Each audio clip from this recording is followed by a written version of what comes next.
প্রিয় নেতৃবৃন্দ, প্রিয় নেতৃবৃন্দ,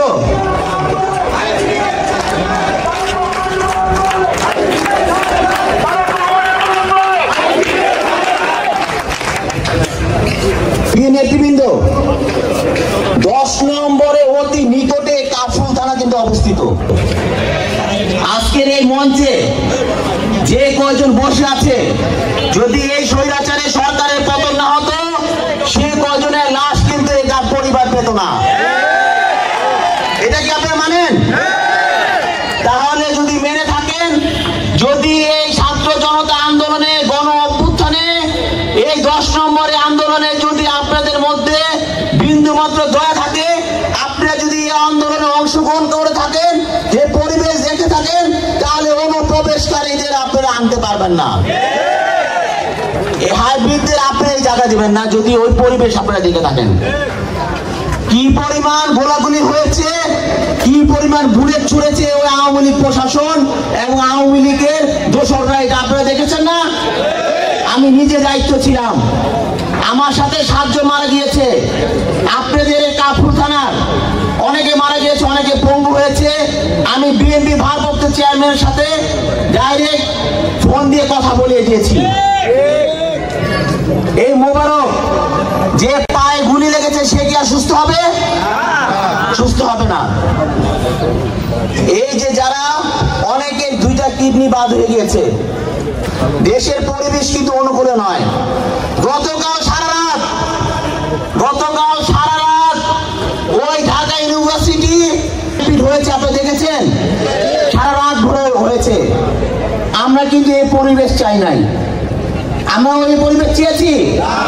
এখানে যে পরিমাণ নেতাকর্মী বসা আছে, সেই পরিমাণ নেতাকর্মী দীর্ঘ 16 বছর এই স্বৈরাচারী সরকার, যে স্বৈরাচারী সরকার এই ছাত্র জনতা, দেশে মানুষ এই দেশ থেকে বিতাড়িত করেছে। গত 16 বছর এ আমাদের যুব দল, ছাত্র দল, অঙ্গ সংগঠনের নেতাকর্মীদেরকে গুম করেছে, বিচার বহির্ভূত হত্যাকরণ করেছে, তারপর মামলা হামলা দিয়েছে, নির্যাতন করেছে। 60 লক্ষ নেতাকর্মীদেরকে মামলা দিয়েছে। আমরা কিন্তু এই নিপীড়ন, নির্যাতন সহ্য করে দল করেছি। আবার কিন্তু এই স্বৈরাচারী সরকারকে পতন ঘটিয়ে আমরা কিন্তু নতুন বাংলাদেশ গড়ার অপেক্ষায় রয়েছি। বিএনপি ভারপ্রাপ্ত চেয়ারম্যান জনাব তারেক রহমানের নির্দেশ ক্রমে আমরা কিন্তু গতকাল যে রাত্রে যে ঘটনা ঘটেছে, এই অন্তর্বর্তীকালীন সরকার 4 প্লাটুন বিজেপি মোতায়েন করেছে।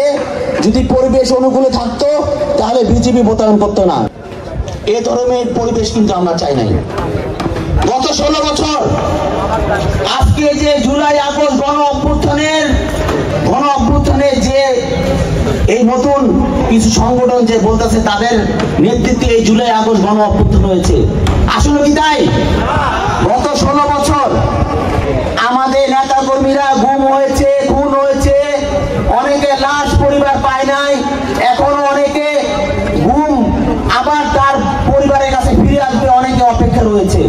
ইন্না লিল্লাহ বলার কোনো সুযোগ পরিবারের নাই, এবং আমরা ওই ধরনের ঘোষণাও দিতে পারি নাই। এই 16 বছর আন্দোলনের ফসল কিন্তু এই জুলাই আগস্ট। নতুন যারা এসে এই জুলাই আগস্টে সুবিধা নিচ্ছে, গতকাল দেখেছেন কি অবস্থা? খাই ভাব। এই খাই ভাবের কারণে গতকালকে পরিবেশ তৈরি হয়েছে। আমাদের কিন্তু হারানোর কিছু নাই, আমরা সব হারিয়ে ফেলেছি। আমাদের সব হারিয়ে গেছে। আমাদের ওই যে হাফিজুল বাবু বলেছেন, আপনাদের সদস্য সচিব, তার সন্তান মৃত্যু হয়েছে, জানাজা দেওয়ার সুযোগ তার কপালে রয় নাই, এই স্বৈরাচারী সরকারের কারণে, এই পুলিশ বাহিনীর কারণে। এই পুলিশ